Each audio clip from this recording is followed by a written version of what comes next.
And we're live, Rob.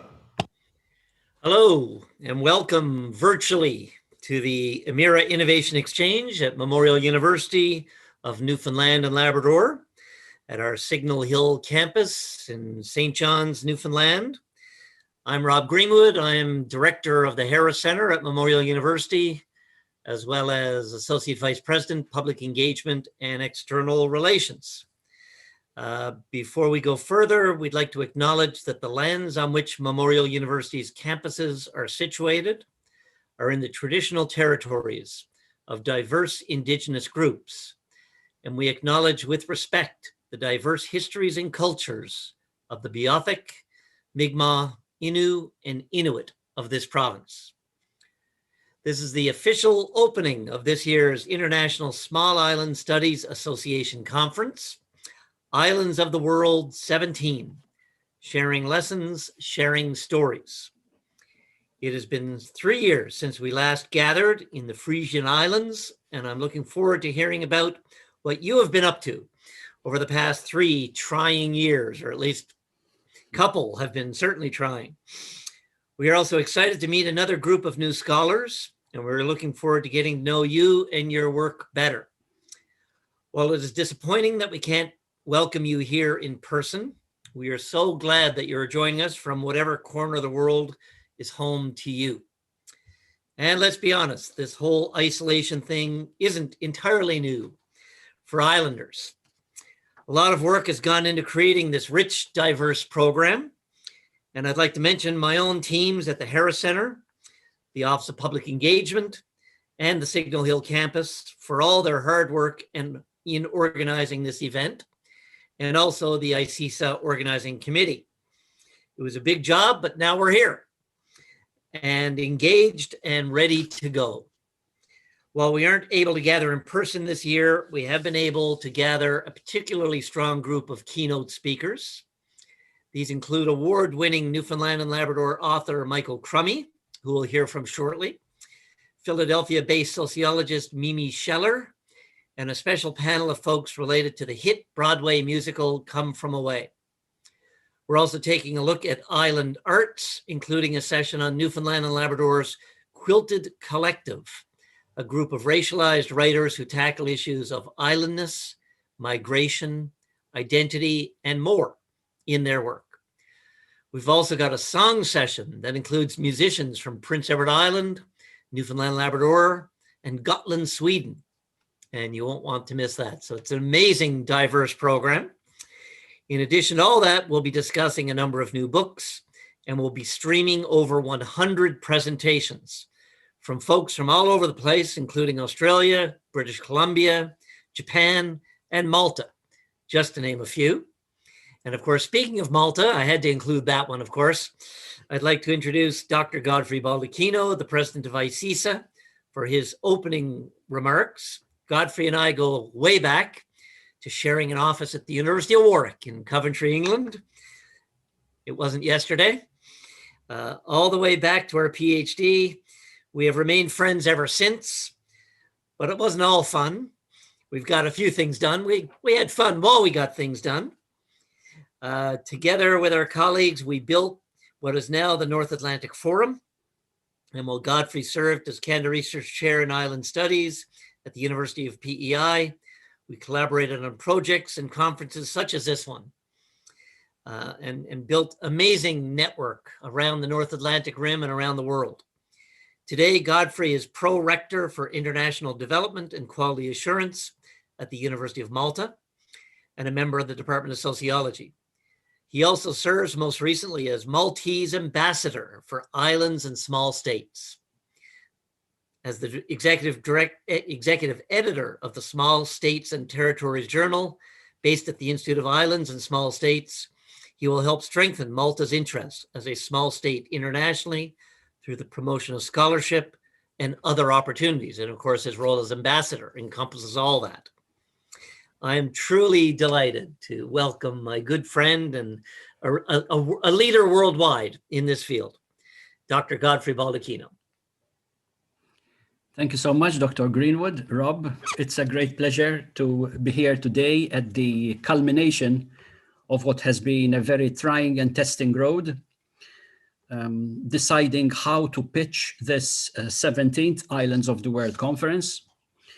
When we gathered in the Frisian Islands 3 years ago, of course, none of us in the expanse of the imagination that is part of the human character, none of us would have imagined that we would be organizing a conference in this way at the time. But here we are, and I think we are here now at a time when this has become the new normal, having virtual platforms on which to organize events at a time when, of course, the coronavirus pandemic is still moving from one strain to another.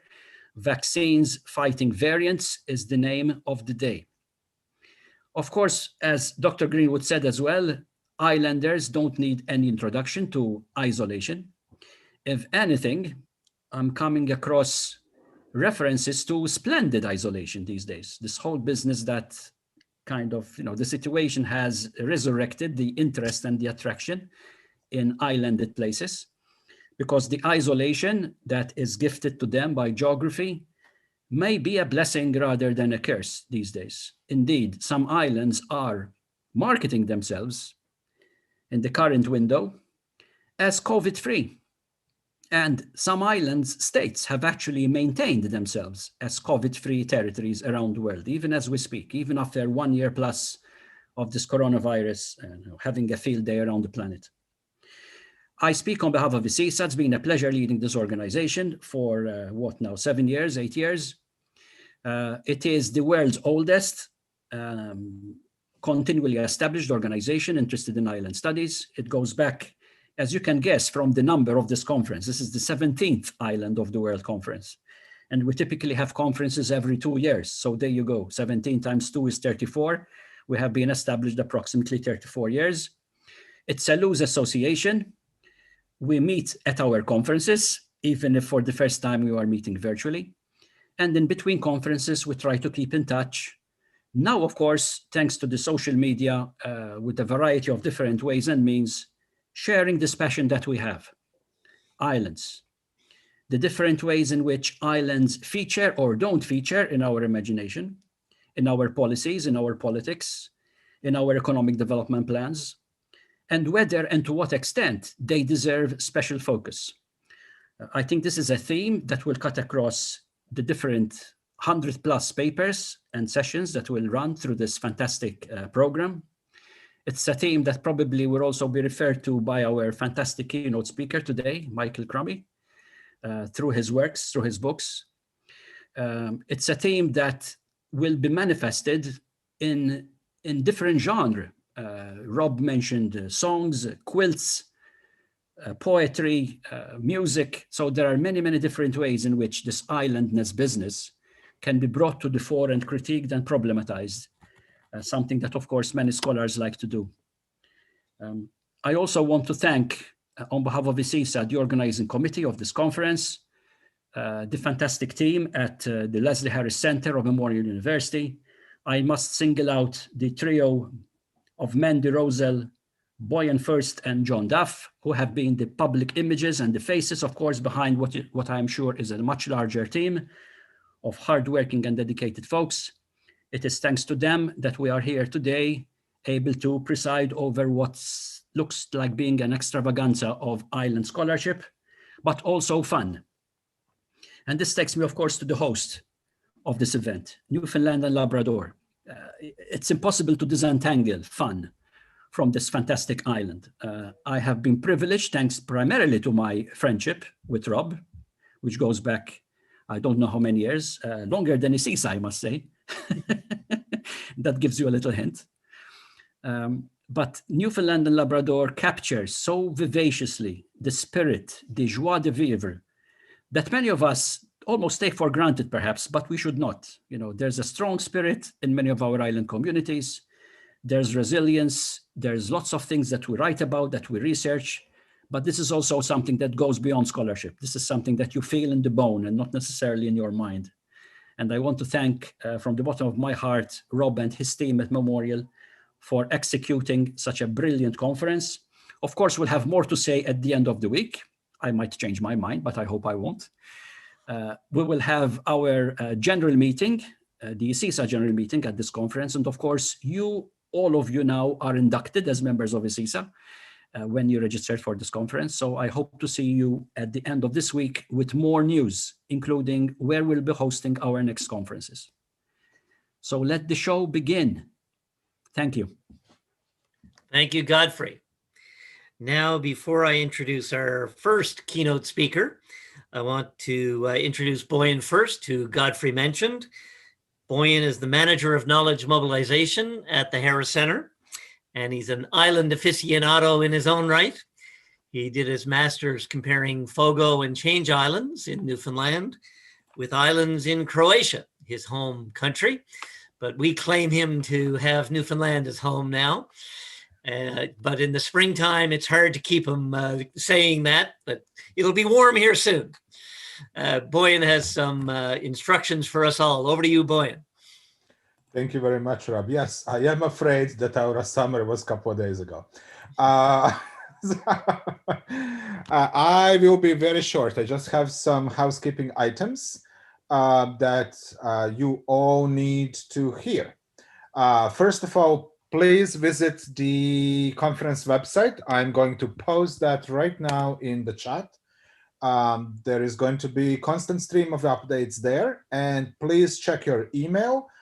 You will be receiving daily updates from the Harris Center account so that you know what's going on that day. The final presenter in each breakout session will be the chair of that session. That's a little bit nasty on our part, but it's one way to ensure that you guys keep time. Each presentation is 15 minutes, and there is 15 minutes at the end of the 3 presentations for Q&A. All of the breakout sessions have a hard end because of how Zoom works. At 1 hour, you will all be kicked out of your session and brought back together into a common room. So make sure that you don't take more time than we have allocated for you. The keynotes are webinars, as you can see. So we can't see all the participants, just the panelists. And these webinars will be recorded, and they're also broadcast live on YouTube, which we are sharing with anybody who wants to see the keynote. In order to ask questions, please use the Q&A box, or you can also use the chat line. Let me see if I forgot anything. Of course, we are always available for help. You can contact me through chat, or you can email me at my Memorial University email address, which I just posted in the chat window. And I think that's all I have to say for now. Just make sure that you always use the program that's on the website, because that's the latest version of the program, and it has all the correct links. Do not use old copies. And from there, Rob, it's all yours. Super. Thank you, Boyan. Well, let's get this show on the road, the virtual road. I'd like to introduce our keynote speaker today, Michael Crummey. He's an award-winning writer based in Newfoundland and Labrador. He was born in beautiful Buckins in the center of the island, nowhere near the ocean. You wouldn't know you were on an island if you grew up in Buckins unless you drove a couple hours. Buckins, if you're from Buckins, you're known as a buccaneer, according to legendary Newfoundland and Labrador folk singer Ron Hines. I've had the pleasure of spending a lot of time in Buckins. My wife is from the nearby community of Millertown. She went to high school in Buckins, and I did some of my own research in Buckins, and there's no place better than Buckins for a party. Ron Hines actually is a special singer in Buckins for some reason. His famous song, Sonny's Dream, ends just about every party in Buckins, and people stand on their chairs and sway to the music. It's just like many mining communities, I think, in fact, there's a sense of solidarity in Buckens that is forged. There's some writing on this, in fact, about working underground, and it's an amazing place. As a former mining town, it's seen a lot of change over the years. There's a lot of mining activity in the region again, or exploration. The mine shut down several years ago, several decades ago now, in fact. Michael went on to live in Wabush, another mining community in Labrador, near the border of Quebec. He is a graduate of Memorial University and Queen's in Kingston, Ontario. His 2001 debut novel, River Thieves, addresses the contact and resulting conflict between the Beothuk people and European settlers in central Newfoundland, around where Michael grew up. It was a bestseller in Canada and led to a host of award nominations, including the Giller Prize. His third novel, Galore, won the Commonwealth Writers' Prize for Canada and the Caribbean, and was a finalist for the Governor General's Literary Award. His most recent novel, The Innocents, was a finalist for the Scotiabank Giller Prize, the Rogers Writers Trust Fiction Prize, and the Governor General's Literary Award. We're truly honored and grateful to have Michael here as our keynote introductory speaker. Over to you, Michael. Thank you very much. And I'm thrilled to be with you virtually. And I think there are some things to be said for this way of getting together. I'm doing laundry as I give a keynote here. There's something to be said for that. And as a writer, I have to say this whole isolation and lockdown thing is really right in my wheelhouse. I feel like I've been training for the pandemic most of my adult life. So some of us, I think, may be faring better than others with the whole situation.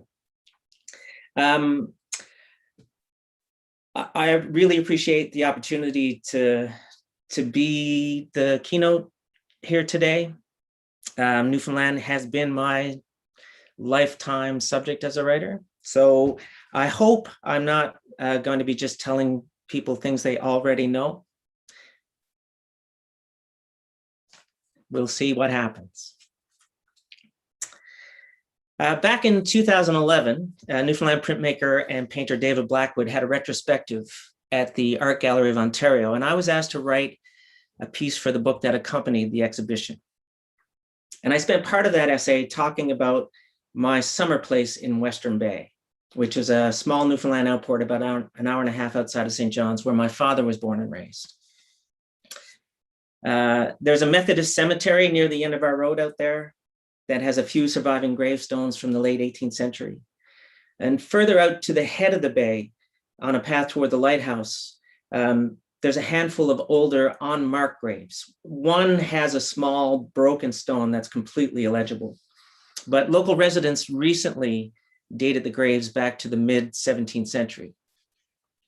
So the community has been there for a long time, but I have no real idea how far back my father's roots go in Western Bay.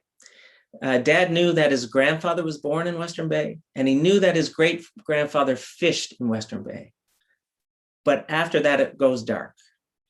And I think part of the reason it goes dark is because I don't think my dad wondered about that very much or asked many questions. So whether the family came over from England or Ireland, or when exactly they might have come over, is still a mystery to me. My impression has always been that most Newfoundlanders have a pretty clear idea of where their people lived before they crossed the pond to come to Newfoundland. And at least until fairly recently, it felt like a lot of Newfoundlanders maintained some kind of filial connection to the old countries. That was part of how they saw themselves. But my experience of growing up here has never included anything beyond the shores of Newfoundland that could be pointed to as a way of explaining myself. Newfoundlander was all I had and all I was. As I put it in the Blackwood essay, Whatever country those first European settlers left behind is irrelevant to my sense of myself and my place in the world. Newfoundlander is as complete a description as I seem to need or want. I spent most of my adult life as a writer trying to get a handle on what that entails exactly, being a Newfoundlander. I had the good fortune to see a one-man show at the LSPU Hall here in St. John's by the great Andy Jones shortly after I moved home from Ontario 20 odd years ago. Part of the show dealt directly with what Andy calls the N factor. And the N factor is the tendency of Newfoundlanders to do things just slightly differently than people anywhere else in the world. And that really struck a chord with me. People here do seem unique in some nearly indefinable way. The N factor, as far as I can tell, is something that's bred in the bone. The place itself, this strange little petri dish that is Newfoundland, with its particular characteristics and challenges, not the least of which is its islandness, its isolation, its self-containment. That place has made us who we are.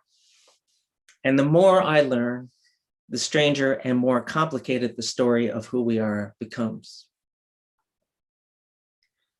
The joke in Newfoundland is that we are all related, although that is less of a joke than most of us would like it to be. The population of the province today is just north of 500,000 people. 98% of us are direct descendants of English or Irish settlers, and that original founder or settler population of Newfoundland consists of about 18,000 people, most of whom came to the island in the 18th or 19th centuries. I will let you do the math on what that tells us about the local gene pool. We are, in technical terms, a genetic isolate.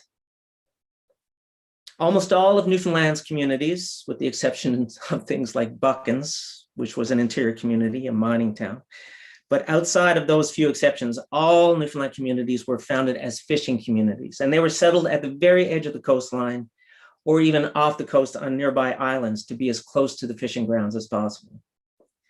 Before Newfoundland became part of Canada in 1949, most places had no access by road, and there's still a handful that are accessible only by boat. In the smallest and most isolated of these communities, not surprisingly, the gene pool is even shallower. The most isolated, in fact, have a genetic homogeneity on par with the most reclusive religious communities of Hutterites and Amish. For a number of years, I worked for an adventure tourism company that offered circumnavigation tours of Newfoundland. And those trips always included a couple of stops on the coast of Labrador, which, while not connected geographically to Newfoundland, has a long-standing cultural and economic tie to the island, and it's part of the Newfoundland genetic isolate. We stopped one season in an abandoned fishing outport across the Strait of Belle Isle. There were a number of houses still in use there as seasonal cabins, but most of the buildings were abandoned and dilapidated. There was a small graveyard just over the hill, and the markers in that graveyard dated from the late 19th century into the 1960s. I think there were about 40 or 50 graves there. And every single marker, without exception, in that graveyard bore the same family name, Stone. The Hutterites and others like them, of course, deliberately cut themselves off from the outside world. Newfoundland's corollaries were cut off from the outside world by geography, by economics, by circumstance. Both are more or less closed systems with a relatively limited number of outside influences. So on the most basic molecular genetic level, contemporary Newfoundlanders are those first settlers who began arriving in Newfoundland 400 years ago. And that connection has created some interesting genetic anomalies and some complicated problems. In some instances, the anomaly is as simple as the situation in Redhead Cove on the tip of Conception Bay. Redhead Cove is apparently named for the Ochre Hills that surround it, but it might just as well have been named for the people who lived there, almost all of whom are in fact redheads with pale freckled skin. There's also something called the old hag, which is a sleeping affliction that has a huge presence in Newfoundland folklore because of its huge prevalence in the population. And it was only a few years ago that I learned the old hag, which is something that I suffer, is actually a genetic condition that's related to narcolepsy. It's a state between sleeping and waking that makes the sufferer feel like they're frozen or trapped, or as it's described in Newfoundland folklore, as if they're under the weight of the old hag.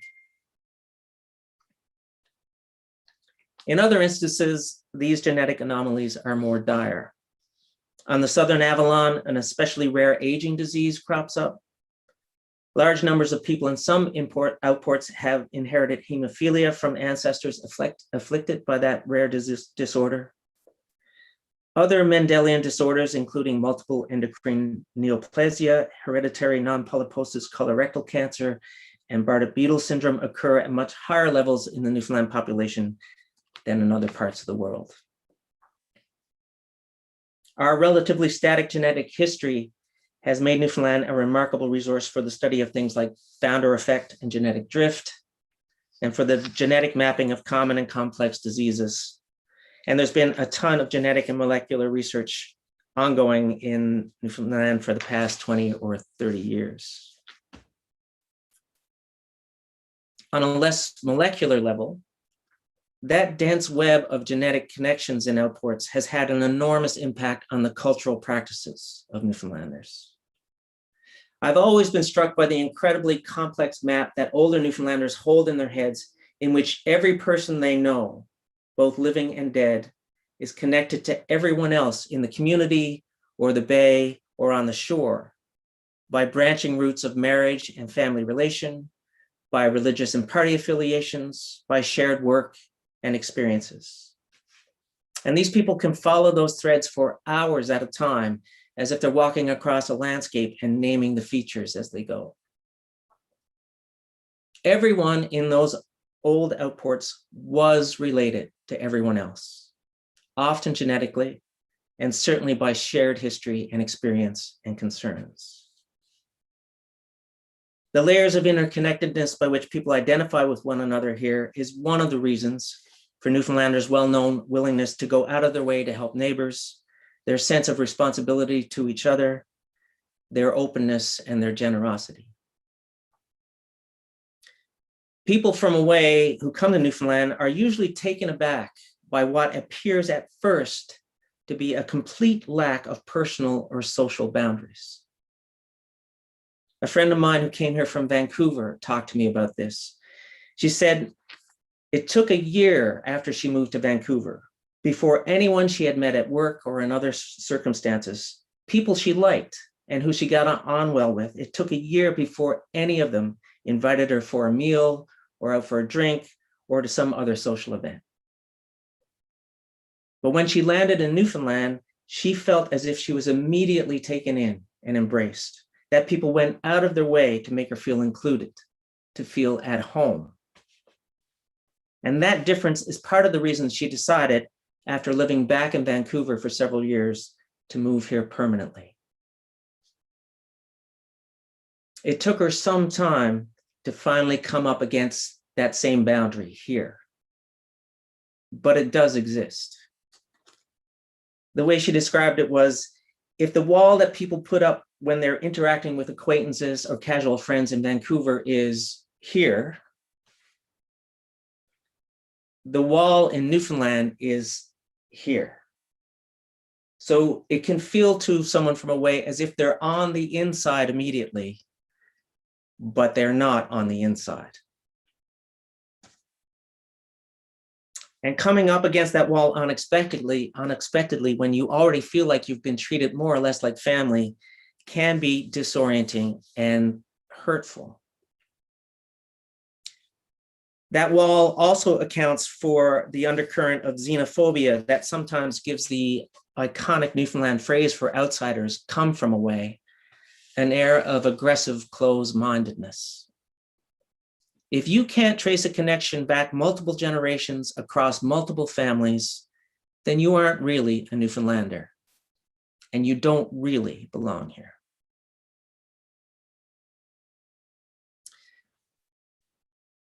I'm guessing that all small island cultures are relatively closed systems, and that they exhibit some form of the Galapagos effect, in which isolation creates adaptations that exist nowhere else, in which an isolated corner of the world harbors forms of life that once existed in multiple locations, but have since disappeared everywhere but here. In Newfoundland, this is nowhere more evident than in the use and evolution of language, particularly but not exclusively in Newfoundland English. In John Gimlet's travel book about Newfoundland, called Theatre of Fish, he describes asking for directions to the resettled outport of Curley's Harbor and getting the following, as he puts it, medieval instructions from an old woman selling jams and quilts on the road. Just follow this scrape, she said. You'll find yourself in a hat of woods. Keep going till you comes to a thingamy like a drope. Go through and there's more hills, nothing big, just nuttocks. Keep on straight through the trees and Curley's Harbor is there at the bottom of the Dean. Now, one of my desert island books is the Dictionary of Newfoundland English, which is a formidable work of scholarship which presents the myriad ways in which Newfoundlanders have adapted the English language to their own particular circumstances. The dictionary includes words and phrases that were once common in the British Isles, but have long since died out there and in other parts of the English-speaking world.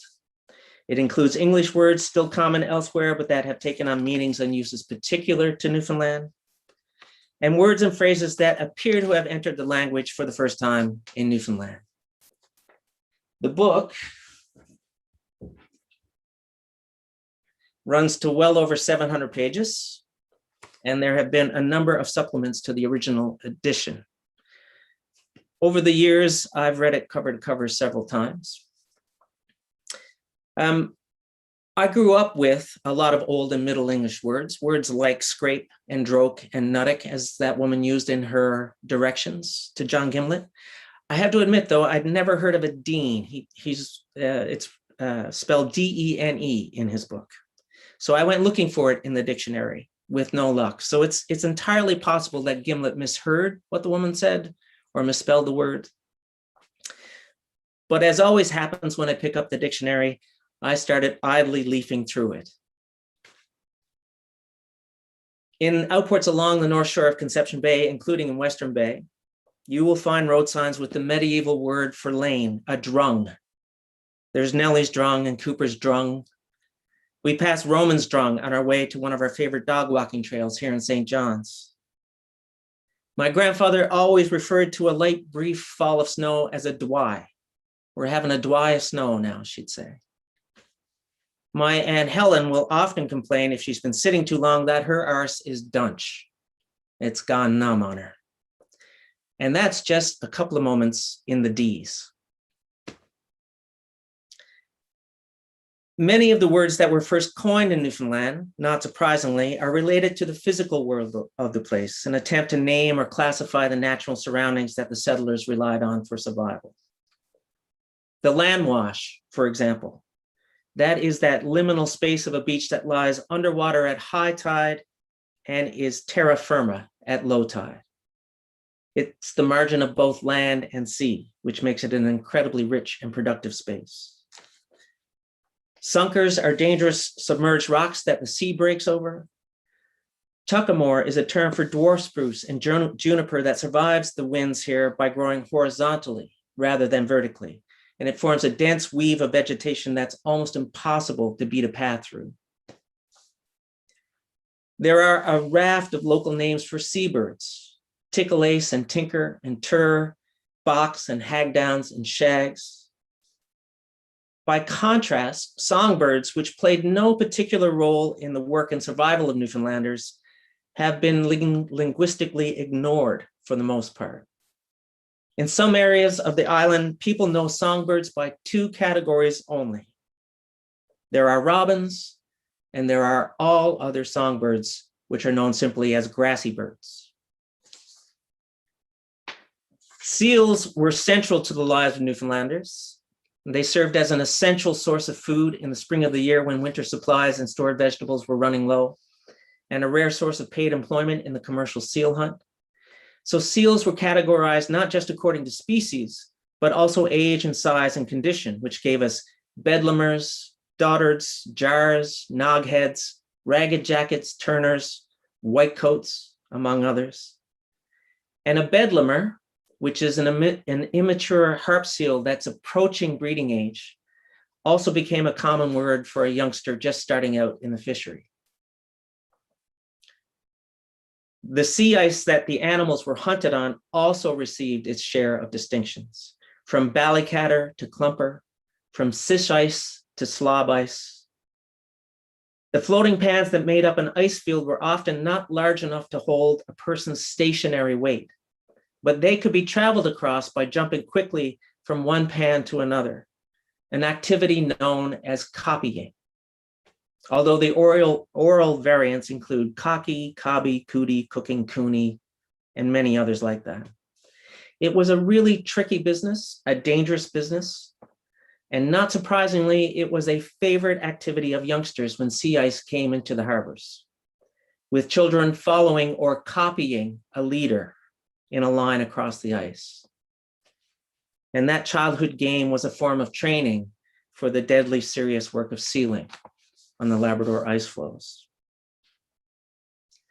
Some of the most distinctive Newfoundland words are place names that got their monikers from a good old-fashioned mangling of other languages. Fogo and Twillingate, two of the three outports that make up the circle in the most famous Newfoundland folk song, Eyes the By, which goes something like Fogo, Twillingate, Morton's Harbor, all around the circle, came by their names this way. Fogo is thought to be a Newfoundland version of the Portuguese word for fire, fuego. Twillingate is a bastardization of the French Toulingeois, a region of France that bears a striking resemblance to that part of Newfoundland.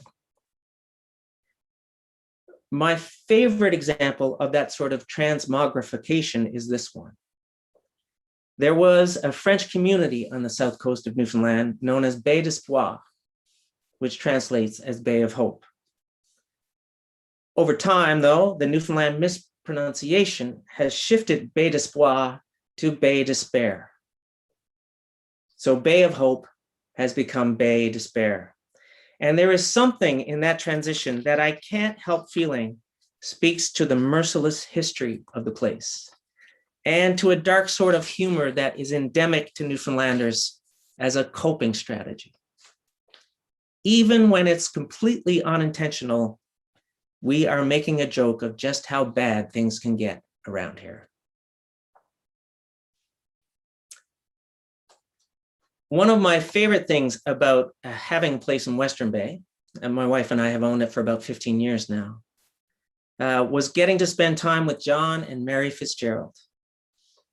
John was my father's best friend when they were boys, and for most of the 30 years that they both worked in Buckens.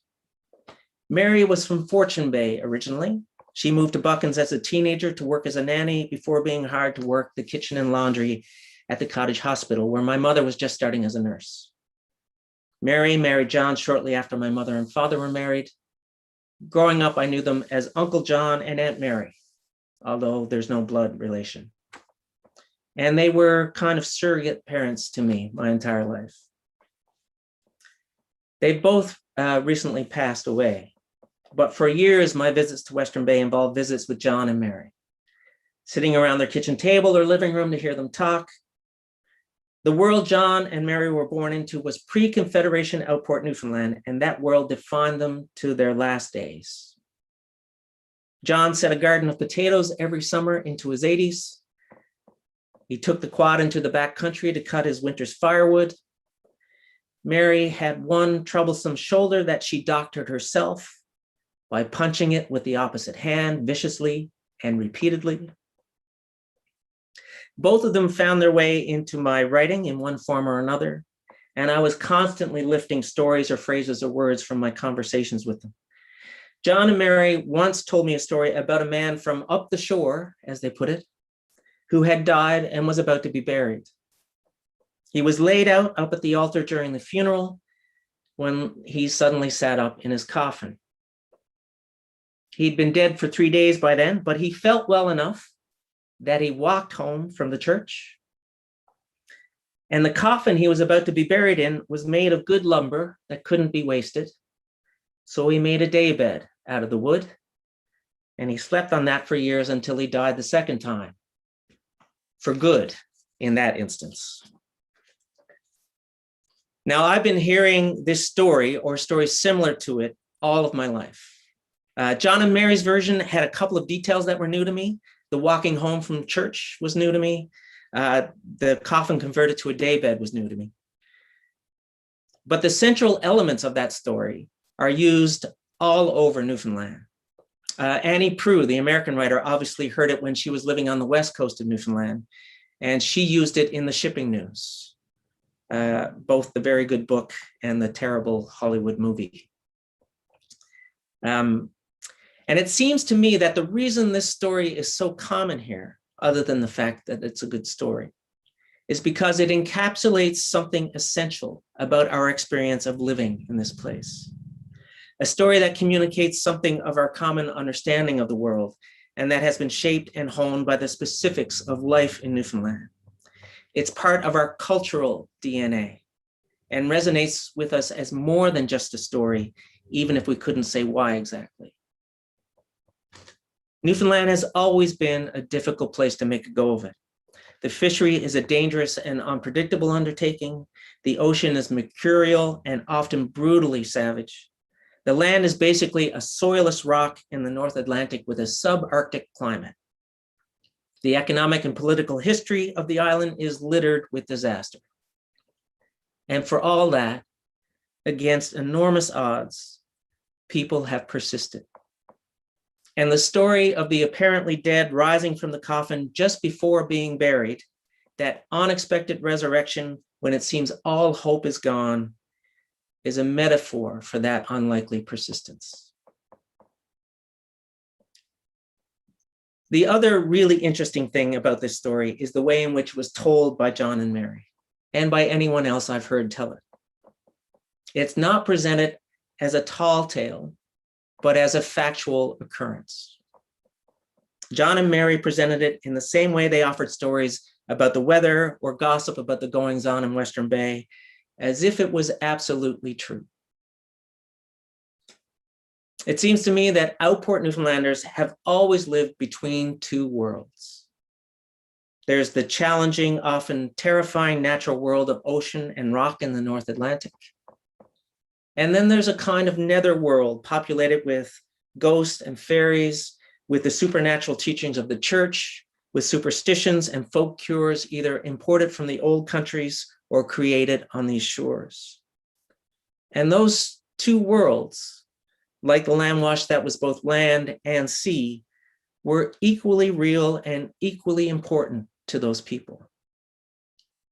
The hollies or the old hag, the curing of toothache by sucking on a stone from a gravesite, the bad luck associated with whistling on a boat or leaving a house by a different door than the one you came in.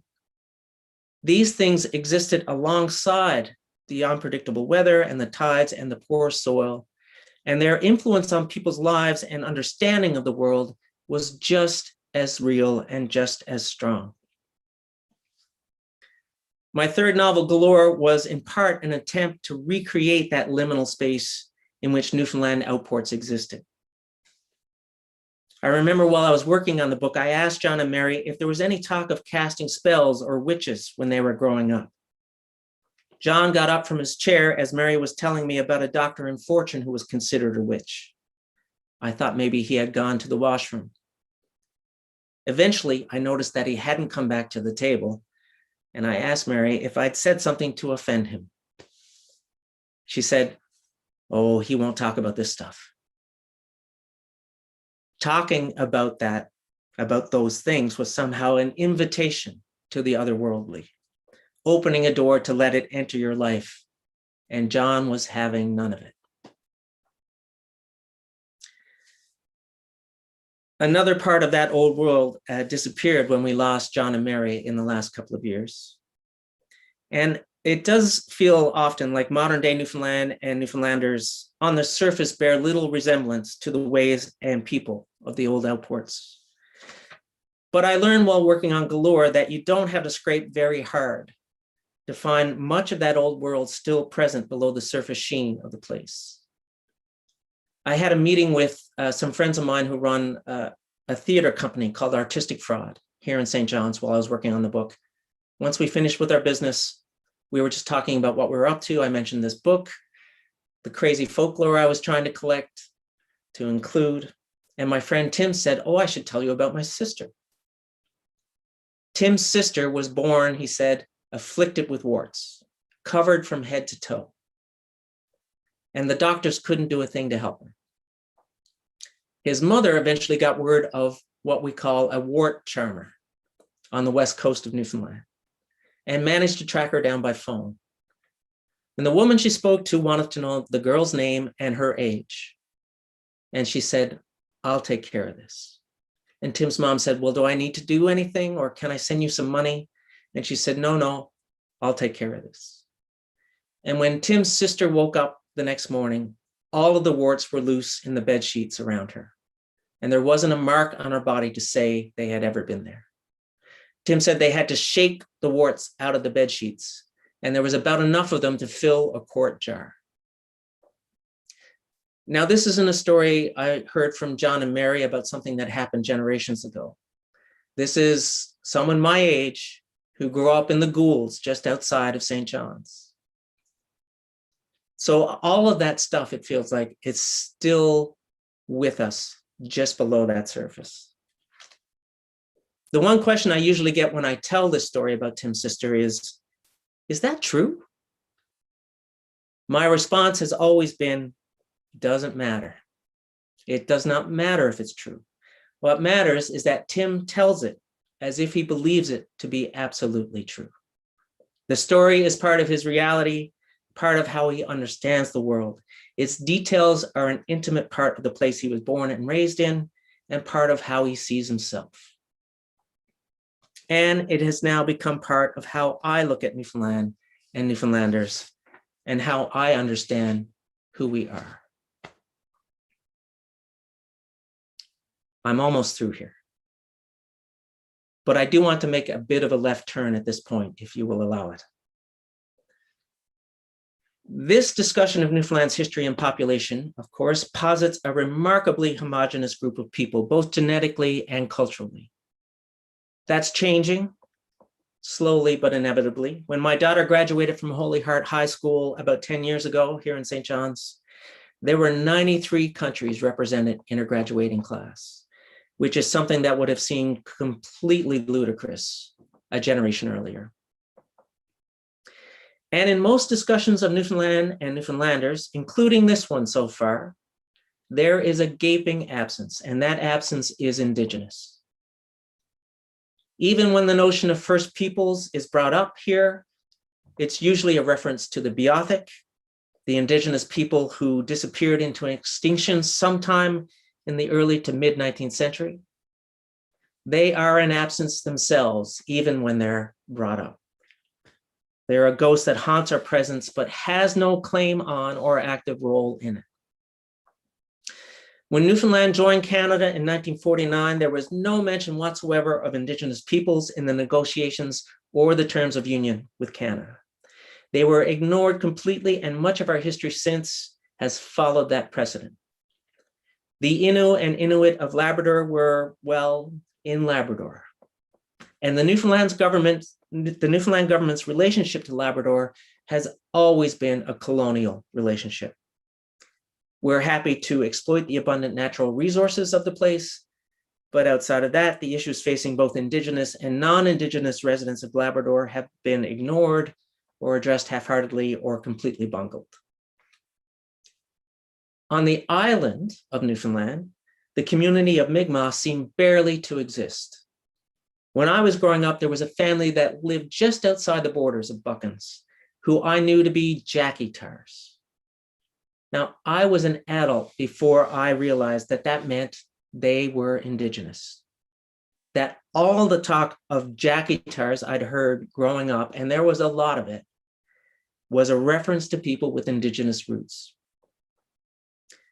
The suppression of indigenous history and presence is something that has occurred on a political level and also on a much more personal level. Newfoundland is full of stories of families in which one parent is indigenous, but that fact is never spoken of by the parents or the children, at least not in public. This has been happening since Europeans first settled here, up to and including my own generation. The Malpequek Reserve in Conn River is home to about 1,000 Mi'kmaq band members. There's another 3,000 or so that live in other parts of Newfoundland. But in recognition of the many families with unacknowledged ties to the Mi'kmaq, the Government of Canada recently invited applications for official status. In response, more than 100,000 people applied for status. Think about that. 1/5 of the province's population, after 400 years of political and social attempts at erasure, self-identified as indigenous. I don't know why there hasn't been more talk about this. Given the tiny petri dish that Newfoundland is genetically, the scale of that presence shouldn't be a surprise to anyone. But for me, it was akin to those shocking results that people sometimes receive from genetic testing kits, where after a lifetime of being told that they're Italian or Greek or Scottish, the results come back and tell them that they're actually Scandinavian or Peruvian. Or it was a bit like seeing a person you'd been told was dead sit up in their coffin. In the Blackwood essay that I mentioned at the top, I talked at one point about the external reference that went into making up Blackwood's Newfoundlanders. And this is what I said: English, Irish, a dash of Welsh, French, and Scots, along with a handful of other minor influences in the mix. That reference to other minor influences included, in my mind, the small possibility of some intermarriage with indigenous communities. But the revelation of the size of and people's attachment to that indigenous community means we have to make a major reassessment of what it means to be a Newfoundlander. And it's also clear to me that the future of Newfoundland will be, in some significant sense, indigenous. And that future will require new stories and new storytellers. And that's it for me. But I'm told I have to take Q&As to get my checks. So I will stick around for that if there are any. There's no escape. Thank you, Michael. That was superb. I'm really glad you had the final thoughts on Indigenous population in the province. There's some questions already in the chat section. Boyan is going to help me manage the Q&A section also. So maybe, Boyan, I will let you take over on the question side, and I'll interject as need be. So where do you want to begin, Boyan? Well, Godfrey was the first one to ask a question. And since you are a panelist, why don't you go ahead and just ask it in person? Yes, I think I can do that. It's been a riveting presentation. I enjoyed it a lot. Great pleasure listening to you, Michael. Explain in a very candid way your experience as a Newfoundlander, as an islander. Also in contradistinction, the past with the present, and Newfoundland with Labrador, and perhaps the rural versus urban Newfoundland, something you didn't quite touch upon, but I know it's also a raw tension on the island. Yes. Yeah. The question that I pose is basically this: why are issues of belongingness as identity so central to many island societies? You refer to the almost surprising revelation that many current contemporary Newfoundlanders can trace some element of indigenous genes, right, in their history, in their genealogy. I would imagine there's something similar going on now with the arrival of, well, non-English, non-Irish, non-Welsh populations, right? So I'm suspecting that there is indeed a confluence, a mix of people who may consider themselves natives with those who would consider themselves settlers. So this coming together, this melange, this mix, is it recognized, or is it something that we may need to wait, 20, 30, 40 years to celebrate, just as in the case of the indigenous people, it's taking so long to come to terms with this? Yeah, Thank you. I think it is something we'll have to wait for. I mean, the numbers of outsiders, if I can use that word, and the number of come from aways is still relatively low. It's almost all concentrated in St. John's, in the capital city. Now, the St. John's an area is, a fair chunk of the population of Newfoundland. So this is where our sense of ourselves is generated to a large extent. So there is a recognition here, I think, of the fact that the Newfoundland we'll be living in 10 or 20 years from now, in some significant ways, is going to be completely different from the Newfoundland of today. In rural Newfoundland, though, the genetic mix, the cultural mix, there's really has been no change from the last 200 or 300 years. And I talked a little bit about that map that people have in their heads of how everyone is connected. And that is that way of placing people is also a way of placing yourself in relation to those people. It's a way of creating a sense of belongingness. And there's a phrase in Newfoundland, if you go somewhere where people don't know you, they'll say to you, now, where do you belong to? They don't say, where are you from? They'll say, where or who do you belong to? And what they're trying to do is put you on their map, right? So if you say, I'm from this town, they will automatically bring up the people they know from that town and find out how you're connected to them. And then that connection makes a connection to the person you're talking to. So it can feel, if you don't find any common ground, it can feel like they're pushing you out. But what they're trying to do is put you on their map to bring you in. Also on the understanding that there is indeed a common person. So there is a third element, right? That will allow the connection between the two interlocutors. Absolutely. To kick in. For most of Newfoundland history, there is almost always a connection. My friend Robert Chafe, who is part of this theater group I had the meeting with, Artistic Fraud, I remember talking to him once, and he said, whenever he was on the mainland of Canada, it used to really piss him off. Whenever he said he was from Newfoundland, people would automatically go, oh, you're from Newfoundland, do you know? And he was like, it's a big place, fuck off. And he said in every instance, he knew who they were asking about every single time. So he had to stop being upset with them. So I think that sense of belonging is, it's how people identify themselves. It's how they make a home for themselves. But it is really insular. And once people who you can't place on that map start showing up, it makes you feel less at home, right? And I think that's why there is a strain of xenophobia. And I hope in using that word, I'm not overstating it. But one of my best friends here, Stan Draglin, is from Alberta and lived most of his adult life in Ontario. He came to Newfoundland on a sabbatical. He was a professor at Western University, and he came here on a sabbatical because he had never been. And after his year here, he decided this was it. He was moving here. And he has lived here now for 20 odd years and is a scholar of the place. And Stan knows more about Newfoundland than most Newfoundlanders. But he knows he will never be a Newfoundlander. right? He knows he will never be considered a Newfoundlander because he's from away.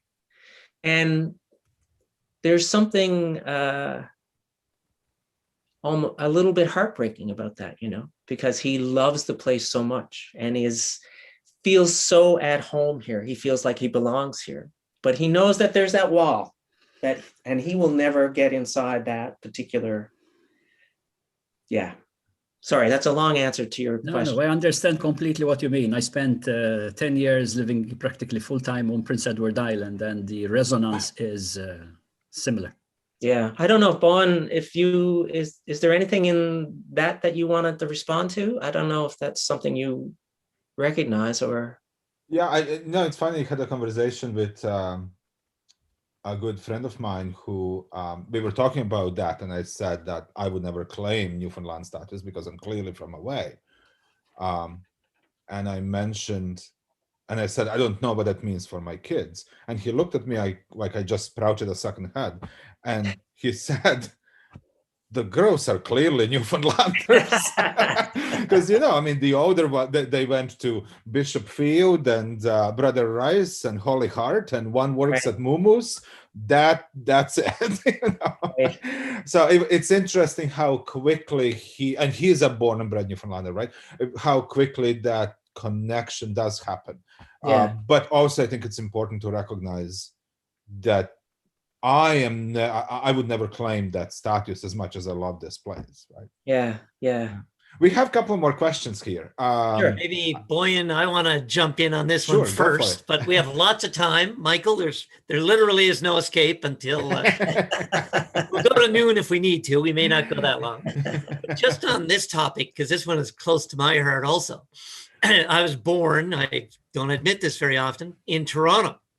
And in Canada, that has a particular significance.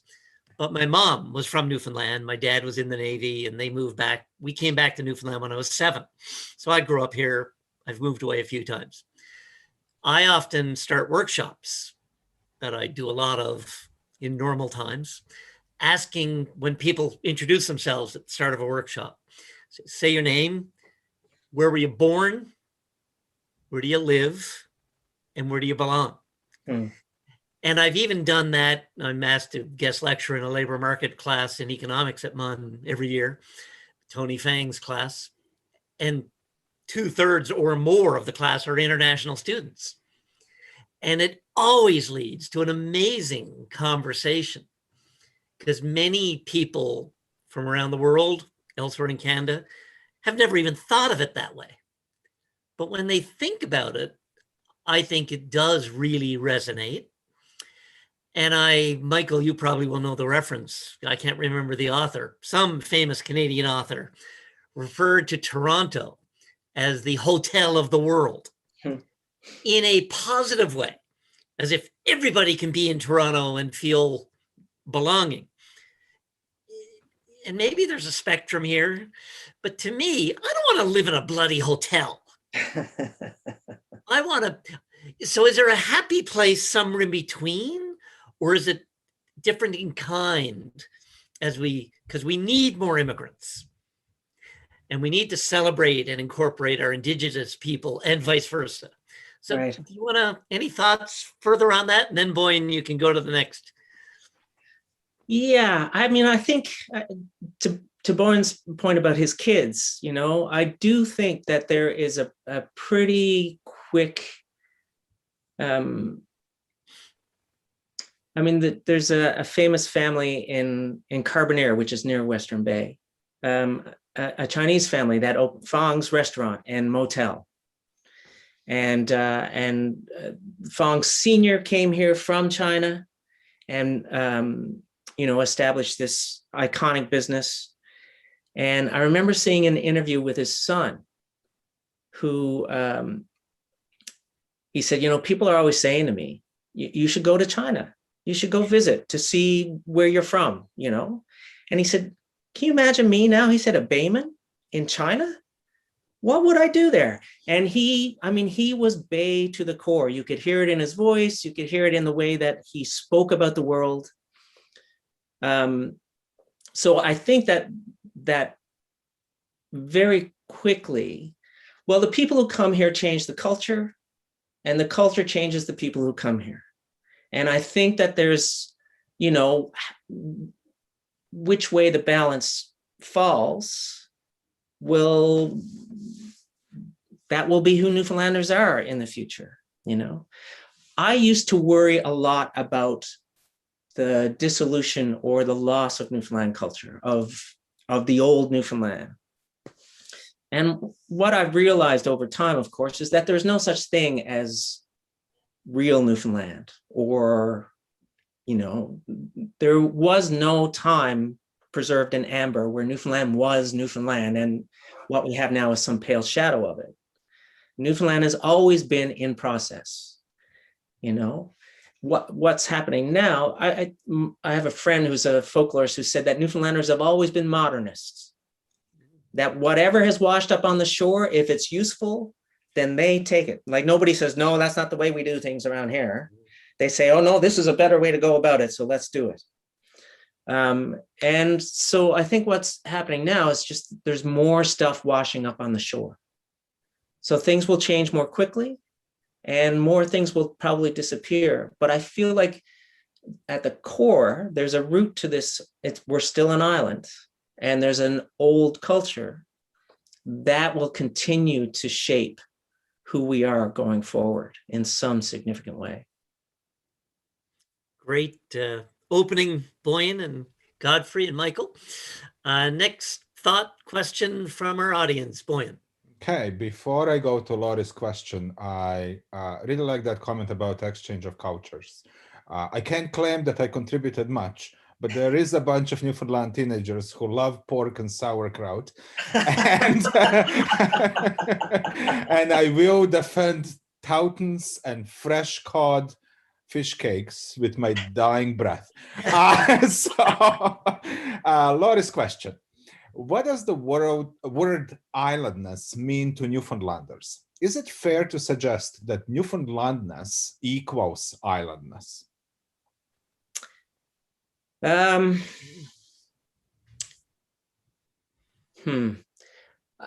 some significant sense, I think yes.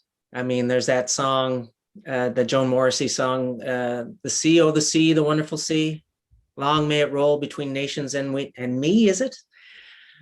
May everyone here go down on one knee and thank God we're surrounded by water.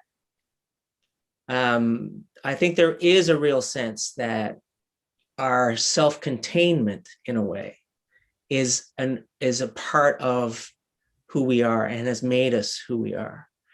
And that in some significant way, if you're a Newfoundlander, whether you're from the southern tip of the Avalon or from the South Coast or from the tip of the Northern Peninsula, in some significant way, your experience of the world is the same.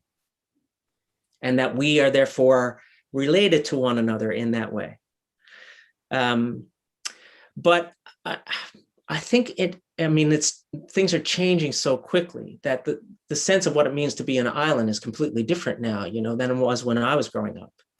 You know, if we wanted to get off the island, flying really wasn't an option. It was too expensive. There were so few flights to places anyway. You had to get on a ferry and take a 6 or 8 hour ferry to get off the island. And, you know, my kids, their experience of islandness is sort of, well, we'll take a 10-minute drive to the airport and a 2 or 3 hour flight somewhere, and you're anywhere you want to be, right? So, and when you look at, I don't know, a community like Fort McMurray in Alberta, which the joke is that it's the second largest city in Newfoundland, people there, their sense of themselves as Newfoundlanders, even people in the second generation, like who were born in Fort McMurray, that's not connected to islandness, right? That's connected to the culture that their parents came from. And I had a small bit of this, like you mentioned in your opening that I was born in Buckens, which is nowhere near saltwater. It's literally the geographical center of the island. And you do have to drive hours to get to the ocean. So I grew up nowhere near saltwater, but I've always said that I was raised by the outport because all of the adults around me, including my parents, were born and raised in outports. So they brought that culture to Buckens, which did not exist before them really. And they created that sense. The reason I called John and Mary Uncle John and Aunt Mary is because that's what you do in outports with your closest family friends, right? So I think that the island part, the islandness of Newfoundland culture is not as strong now as it used to be, and that probably will have some diluting effect on our sense of ourselves as being separate from other people. But I think that our sense of ourselves of being different from other people is something that we'll hold on to for a long time. Thank you. Boyan, got another one lined up. I do. This is from Mandy Rousel. Michael, you touched on several of these questions because she has a kind of interconnected bunch of questions. But I'm going to read, it's longish, but I'm going to read the whole thing just because it's amusing. Michael, you talked about Newfoundland culture today, about our folk stories and cultural beliefs. I am from rural Newfoundland, and we have a word charmer in our hometown. And while I am not generally a believer in the supernatural, I believe in word charmers wholeheartedly. In your novels, Galore and Sweetland, there seems to be an underlying theme, often expressed explicitly by certain characters in these novels, that some form of modernity or modern life is destroying Newfoundland's authentic culture or traditional identity. Do you think that's true? You've written before about the loss caused by resettling small communities, for example. Do you think there are particular elements of contemporary culture that are suppressing or erasing traditional Newfoundland identity? Can you speak to these and maybe touch on what can be done to ensure our island heritage is preserved? And is what it means to be a Newfoundlander irrevocably changing? Yeah, thanks for that. I will say that apparently wart charming is a real thing. Like warts are apparently the only physical sort of manifestation that is susceptible to suggestion. Like there have been studies done of this, apparently. My mom, as I mentioned, was a nurse. There was a woman who worked in the kitchen who was a wart charmer. And people would come to the hospital and go to the back door to the kitchen to get their warts charmed.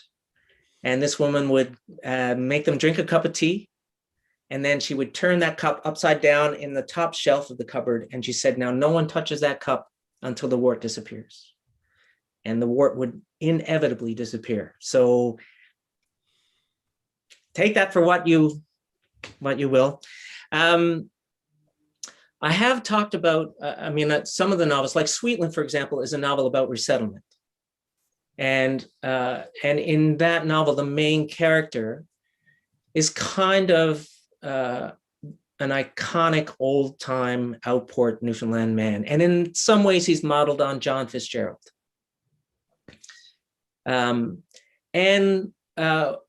He's somebody who has never left his outport except for a couple of short trips as a young man to Toronto for work. And while in Toronto, he is horribly injured and disfigured by an industrial accident. And I remember being asked a question about why it is that in my books, the modern world always seems to be bad or harmful. And I couldn't answer it in the moment. But I've thought about it a lot since. And I will say that in that particular instance, in Sweetland and that character, he does represent the world before Confederation. He represents connection to the world before modernity. And in that sense, he cannot survive the modern world. And that Newfoundland, as it was, of course, inevitably is going to be changed by the modern world. But again, I think whereas I used to look at that and feel it solely as a loss or as a tragic event, lately, I would say I see it more as just an inevitable part of life and something that Newfoundlanders have always dealt with. You know, when I think about how Newfoundland was changed by the influx of American and Canadian soldiers during the Second World War, massive, massive social change. You know, the reason my father thought of Newfoundland music as country music is because of the presence of American radio stations during the Second World War. And now no traditional Newfoundland band around the Bay especially doesn't play country music. I mean, that's Newfoundland music to them. And they write Newfoundland songs that are basically country songs. So I do feel like some loss in these circumstances is inevitable. And we are losing and are going to continue to lose small rural communities, I think. And there's no way, it's like older people in your community dying. There are things that disappear with those people. I do feel more strongly than I have ever, though, that the underlying culture of the place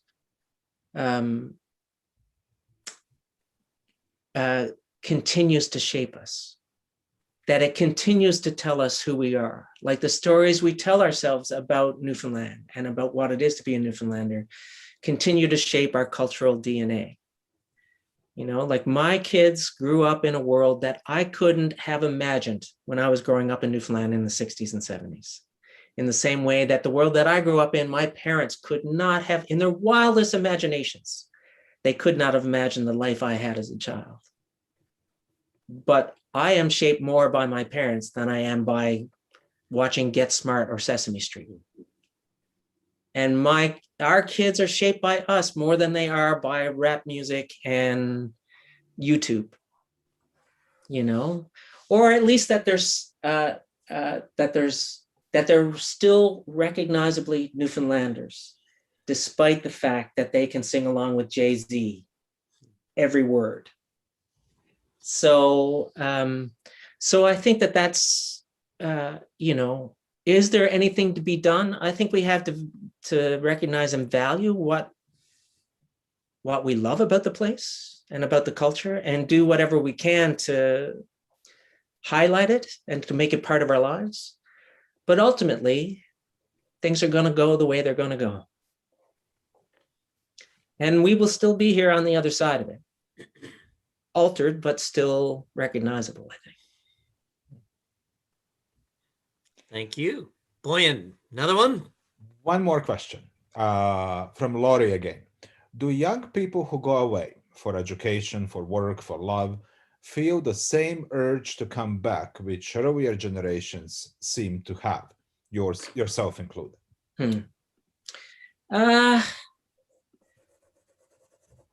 That's a difficult question to answer. I mean, when I lived away for 13 years in Ontario, and I didn't pine. Like, I wasn't one of these people who thought, oh, I have to get home. And I moved home partly because I reached a certain point in my life where economically I was working on my own. And I realized then, well, I can move home now if I want to without worrying about what am I going to do when I get there. And even that didn't convince me. What convinced me to move home was the thought, well, if I don't do it now, I will never move home. And the thought of never moving home was too much. So, and when I finally got back here, after about 3 or 4 months of living back in Newfoundland, it was obvious to me that I belonged here in a way that I mean, I was quite happy in Ontario, but I would never belong in Ontario in the way that I do here. And that has been a real comfort. You know, that has made me feel like I am in where I need to be in the world. But I don't know if that's something that, you know, both of our daughters now live in BC. They've moved out there recently. And I don't know if they will ever, I think that the connection to this place will always be there and that they'll always return here. But whether or not they'll ever live here again, I don't know. So that's not a very satisfying answer, I'm sure. But that's all I have on that one. Michael, we had a research project a few years back at the Harris Center, part of a national project on the social foundations of innovation. And they looked at 17 cities across the country, and we had a team here. And one postdoc, I think, from Toronto came here as part of a workshop. And it talked about the relative lack of immigrants in Newfoundland and Labrador, and how immigrants with their networks around the world, their pipelines to other ideas, and that we were lacking from that. And he joked about how you have your come from a ways, and we talk about NBCs, Newfoundlanders by choice, who come here and love the place. But he said, I think there's another category, and they're been-aways. And it's all the many, many Newfoundlanders and Labradorians who have lived elsewhere and come back. Right. And many, of course, on the long distance commute.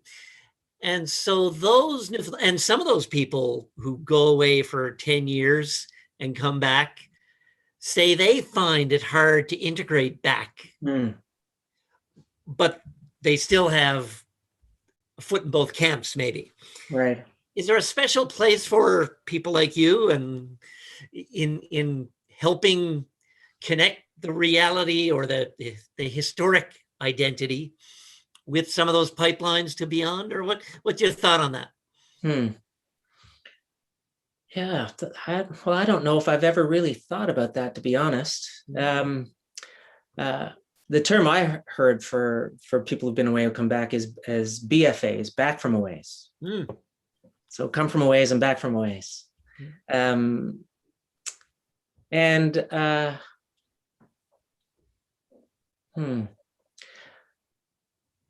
mean, it's possible that people who have lived away and have lived outside of the map are able to interpret for people who don't understand the place, who have a sense of from the outside of what it is to not be from here or to not be from the place you're living, and may be able to offer some assistance to people in that sense. So, and I don't know, like if, I mean, I feel like my entire life has been about, as a writer, has been about trying to make sense of the place on paper, you know? And I don't know if that has ever been of some use to people not from here. I mean, I have heard myself described as somebody who, if you want to understand Newfoundland, you have to read this guy, which makes me unbelievably uncomfortable because the place is so complex and because my window on it is so specific in some ways. But it would make me very happy to believe that something of what I've done allows people to either recognize themselves or for people who don't know the place to have a sense of what it is that's going on here in terms of how people have lived here and how they see the world. Again, bad answer. I feel like I'm fading here. No, these are not easy questions to tangle with. I have a few other thoughts, possible questions, but Boyan, anything else in the queue there? We are good, and we promised Michael that he'll be off the hook by 11:30. So if you have a question, now's the time. My question, in the absence of another then, is I love the point you made about a colleague, I think maybe a folklorist, who said Newfoundlanders are the ultimate modernists, adopting what washes ashore and incorporating it. And I think you just need to look around the province now, how technologies that never were used before are adopted. You know, Facebook in rural Newfoundland is just an amazing I'm not on it, but I know people all over rural Newfoundland for connecting with family, you know. One significant change in the last 10, 15 years, I think, is money. So with oil and with oil revenues and the provincial government largesse, which we're suffering for now, but also the long distance commute, to Fort Mac, to mines, to Muskrat Falls, to the hydromet facility development, you know, the activity around the isthmus. Barb Neese had a big project on long distance commuting. And so you see houses and toys and granite countertops in kitchens like we never saw before. And there's a whole generation, not just demographic cohort, but all generations who were part of that. And money, as many have written, is a universalizing factor on power and thinking. And you just need to look at Asia and how different it is. So is that a really critically impactful change on identity and place and belonging? Or is that just one other factor? Am I overplaying it? Or what do you think of all that? Well, I mean, I think, another iconic Newfoundland song, of course, is Hard, Hard Times, right? Which is about basically how people lived in poverty. And that Newfoundland's social and economic world was a subsistence world for much of its history. And of course, I mean, Confederation changed that to a large extent. But the kind of money we're talking about in the last 20 years or so is really on another level altogether. And I think the long distance commute thing is in a way bred into Newfoundland life, right? Like there was the Labrador fishery where people disappeared for months at a time. There were people who went to sea for weeks or months at a time and came back. I think that is not something that people had to make a huge adjustment for in terms of how they saw themselves. But the money and what they could do with it is something else. I think the move of people out of the smaller outports to the Avalon and the increasing urbanization of the Avalon, I think that's having a huge impact because people are not growing up in these small, tightly knit communities. You know, like about half the population now is growing up somewhere that is more like Etobicoke than it is like Ramia.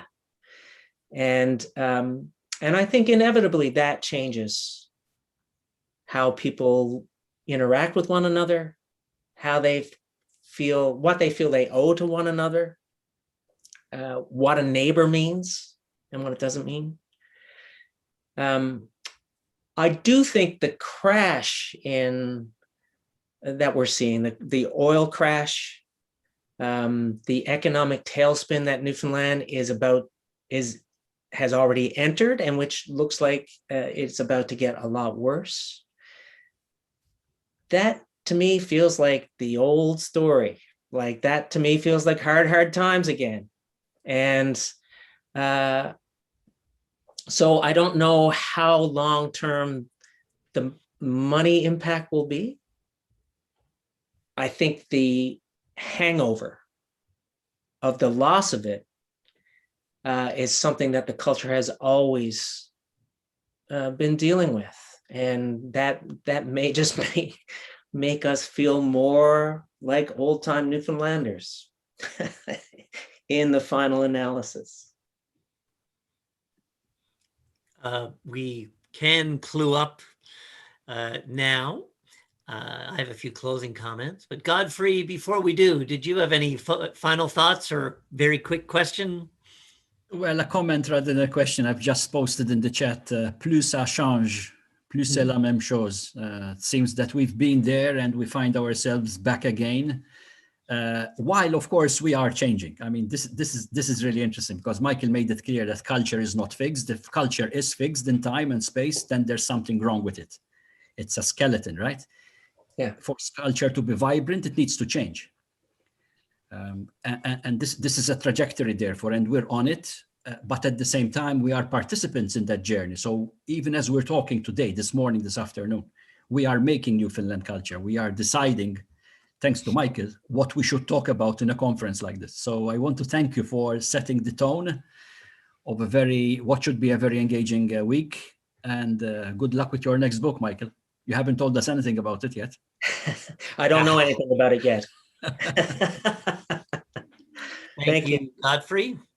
Boyan, you're good with any things I need? I'll do a closing thanks, but. There was an interesting question that just popped in. I'm not sure if Michael can take a crack at it. I just want to say for the previous conversation that man who walks away after 3 days, that gives me hope for Newfoundland.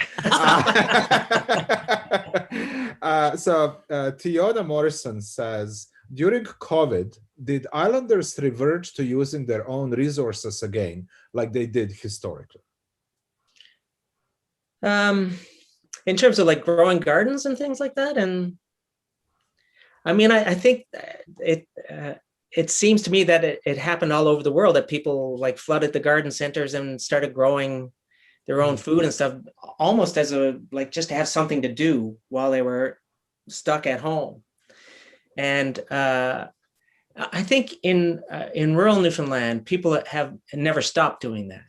You know, I think that people have always grown their own vegetables and kept animals and stuff like that. It was interesting to see in St. John's, an area, that a lot of people started doing that during the lockdowns, that people started building chicken coops and putting in some potatoes alongside the lilies or whatever else that they had in the gardens. So, but to me, that felt like almost a global phenomena, at least a Western phenomena during COVID. And All good, Boyan? oh, good. Just a small note that Mandy has posted a link to a selection of Michael's books, and that she strongly encourages everybody to check it out. Super. Well, I think it's been a rich conversation and superb presentation. And I think Godfrey noted, and Michael, you did too, I think the rural-urban element is a critically important part of all this, and of course, a major focus for the Harris Center and many of our colleagues. The other element I think that's percolated through this, and I think islands do capture this of necessity more probably than other places, is connection to nature. And I think for all Newfoundlanders and Labradorians, Labrador being not an island, but a large remote place, that connection to nature, I think, is still very significant and much more palpable than if you're in a large urban place. And for me, one of the great signs of hope for the ongoing Newfoundland and Labrador identity with newcomers and whoever is when the Capeland are running. One of my favorite things in the world, well, and the seasonality of this province is everything I love. But when the Cape, even before social media, there was something in the air that people knew when the Capeland were in Middle Cove or Capeland were in Job's Cove. And when you go to Middle Cove, just outside of St. John's for our international viewers, it's a beach, 15 minutes drive from St. John's. And you would always have old skippers with a cast net filling the buckets for the locals, and the kids are screaming as these little fish come in and splash on the beach, and people can fill up plastic bags or buckets. And well, today when you go to Middle Cove, there's every nationality under the sun, and they are as excited as everybody else, and the old skippers are filling up the buckets for them as well as everybody else. And to me, it's the quintessence of Newfoundlandness. And yet everybody loves it and everybody shares in it. And a lot of the recipes are even better now because we have a lot of those international folks. So, you know, Michael, I think hopefully your vision, your art is part of that new Newfoundland and Labrador. And I don't know if you had any final comment before I do our last few little thoughts including up today. Well, not really. I mean, I do think that that's a great point about the natural world here, you know, and my sense of how much the physical world has shaped Newfoundland and how people's relationship to the ocean and to the land that they live on, the specifics of that place, and what is required of people to live in that is a huge part of what makes us who we are. And that is never going to change, you know, the challenge of living on a rock in the North Atlantic is the same for people in St. John's during Snowmageddon. You know, it offers some of the same challenges as living in an outport. And so, yeah, I think that those are the kinds of constants that will undergird the culture that was created by the place as the changes that we've been talking about come at us. Well, thank you, Michael, so much. It's been a great session, great start to the conference, as we knew it would be. And I want to thank all the folks in the audience from around the world who are viewing and those who ask questions. I want to, and as Godfrey mentioned, we'll do a lot more of this at the end. I want to acknowledge the team at the Emera Innovation Exchange, who during COVID were doing it online. We look forward to doing it in our amazing facility up on Signal Hill before long. Especially John Duff, who is our maestro, who keeps all the technology working. He'll be on his toes all week. We have breakout sessions starting in about an hour and a half, I believe. And thanks to Boyan and his team. And final thanks to Michael. Hope you all have a great rest of the day. And we'll have a stimulating conference to dig into all these themes. And look forward to all getting together in the future in person. But lots of good stuff to come online. So enjoy. Thanks again. Thank you. Bye-bye. Well done. Thank you. Bye.